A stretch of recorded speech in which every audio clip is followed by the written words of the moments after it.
back to my channel for the newest edition of your favorite segment over here on my channel, Out of the Vault. If you are new here, let me just say welcome. It is a pleasure to have you. And for all of you returning, I'm really hoping that you are all excited for another dose of Disney magic. I know it has been a while, it feels like it's been forever, and trust me, when it comes to me recording videos these days, it really feels like they are very few and far between, just because of the fact that my days are being occupied by my 3-month-old daughter, which is not a bad thing. I know at some point in time I am planning to do some kind of a video to tell you guys how things have been going on that front, but one of the other things that I must do, I don't know if I've done this yet, and I just don't have the time or the patience to backtrack through all of my videos to see if I've actually done it before. You're probably all taking a look at my shirt and asking me, where in God's name did you get that shirt? It is awesome. Well, if I haven't, it is time to finally talk about a website that I am not being endorsed by, but I must share with every single one of you. TeeTurtle.com. I'll put a link to the store's website in the box below.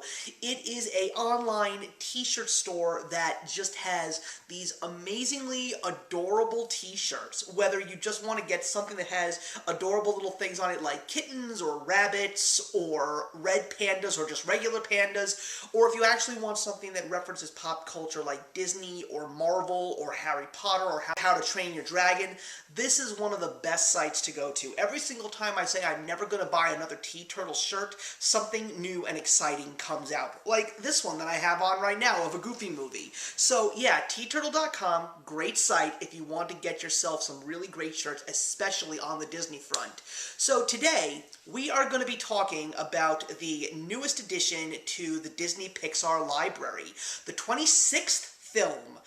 And that is the second Pixar film to come out in 2022. And that, of course, could possibly be the movie that I don't know anybody actually asked for. The question is, at the end of the day, did we actually appreciate and actually want it in the Disney Pixar library? And that is Lightyear, starring the voice talents of Chris Evans, Keke Palmer, Taika Waititi, and Josh Brolin. So, Lightyear. When they decided that they were going to make a movie based on the origins of Buzz Lightyear, the Space Ranger, I would definitely say that there were a lot of people that were just throwing out one question, and that is why? Maybe another question that was being thrown out there was how?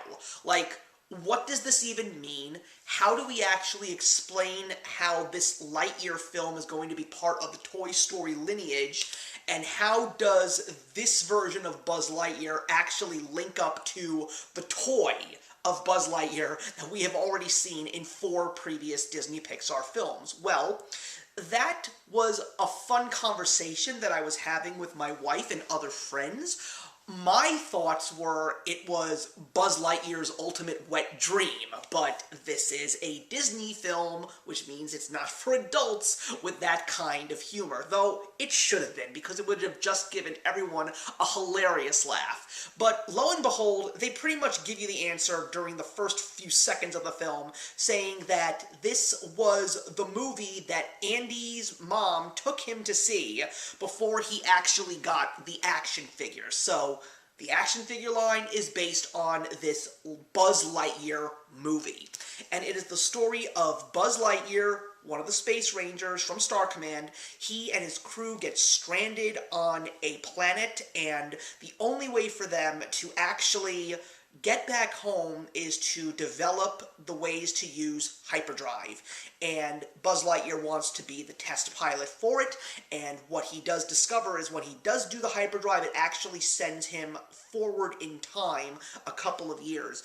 And it happens so many times because the project constantly fails that they decide that they're just going to stay where they are, but he believes that this mission is more important, and he wants to get home. So through a whole bunch of crazy events, and including the introduction to Zurg in this film, which definitely has one of the most unpredictable twists, and at the same time, when people thought that this specific twist was going to retcon the whole concept of Buzz Lightyear and Star Command's mission, they actually sorta, kinda tie up that loose end with a post-credits scene at the end of the film. So definitely, if you're planning to see it, or if you have seen it already and you missed that post-credits scene, don't worry, this movie is available on Disney Plus, which is how I saw it, and it is going to be coming out on physical media in just a couple of weeks, and yes, I will be adding it to my collection, because I have all the Pixar movies, good, bad, or indifferent. But, is this movie any good? Because I gotta be honest with you, I was not too excited about this movie. I went into this movie with extremely low expectations, and it's good. It's entertaining. It's got a lot of fun. It's got a lot of comedy. It's got a lot of action. And I will definitely say that when it comes to Chris Evans taking over the role of Lightyear, it was definitely nice to see Chris Evans really try to capture Tim Allen's mannerisms as Buzz Lightyear and use them in the film for himself portraying this character.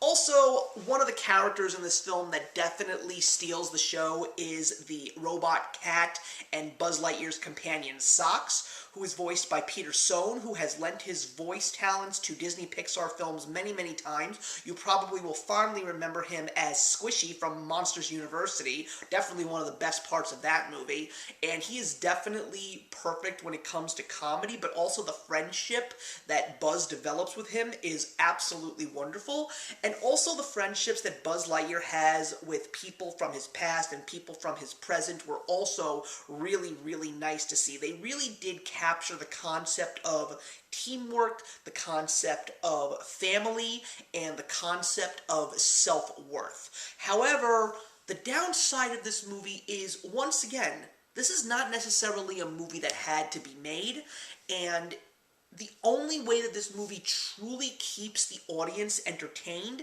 is by capturing the nostalgia of the Toy Story films, because you basically see how Buzz Lightyear develops all of his catchphrases, how he develops all of the interesting things that he has in his spacesuit in the Toy Story films, like the laser and the wings and the voice communicator, and because of the fact that they're capturing all of those little nostalgic points, that's really what is keeping this movie from flat out being horrible.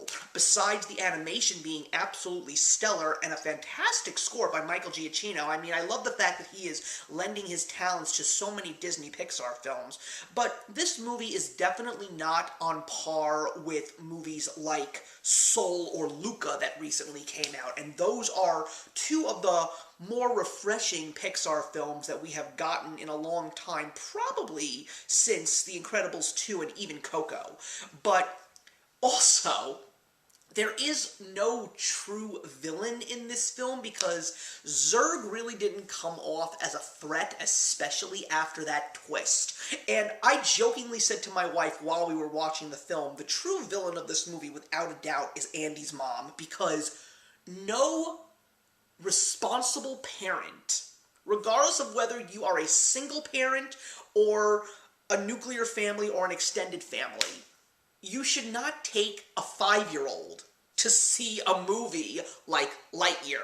I mean, granted, animated films in the 1970s and 80s were not the most lighthearted and fluffy. I mean, especially when you take a look at movies like The Secret of Nim and The Black Cauldron, and even The Fox and the Hound. I mean, Don Bluth and all those early Disney animators in the 80s that almost apparently drove Disney into bankruptcy, those were definitely darker films, but you don't see those kinds of films being offered to children, especially in the mid-1990s. So, yeah, a 5-year-old would not have been taken to this film, especially because of the fact that this movie is also rated PG. This is not a rated G film. It's very complicated in terms of storytelling. I mean, it does have some lightheartedness in the film, especially thanks to Taika Waititi. He is definitely the true comic relief next to Socks. Keke Palmer's also got some really great moments in this film as Izzy. I did appreciate her character a great deal. But overall, this movie is okay. It's good. It's entertaining. I definitely was surprised by how much I enjoyed it at the end of it. And at the end of the day, Yes, I will actually watch it again, and I will own it on DVD/Blu-ray. I mean, I'm basically getting Blu-rays these days when it comes to the Disney DVDs because that's pretty much the only way to get them these days, especially if you want to see some really good special features. But when you take a look at the last couple of years when it comes to Pixar, this was a movie that we really didn't need to have. Very similar to Toy Story 4. I mean, look, it's nice to see that they're trying to expand on the Toy Story mythos. I mean, I think one of the funniest things that I've seen on message boards is the fact that now people want to see a Woody film, very similar to how Lightyear was made, and to a certain extent, you kinda can, because of the TV show that he is based upon that we saw in Toy Story 2, but I don't know if it could happen. But then again, when it comes to Disney and the kinds of movies that they're putting out these days, I would say that a Woody film is a very big possibility.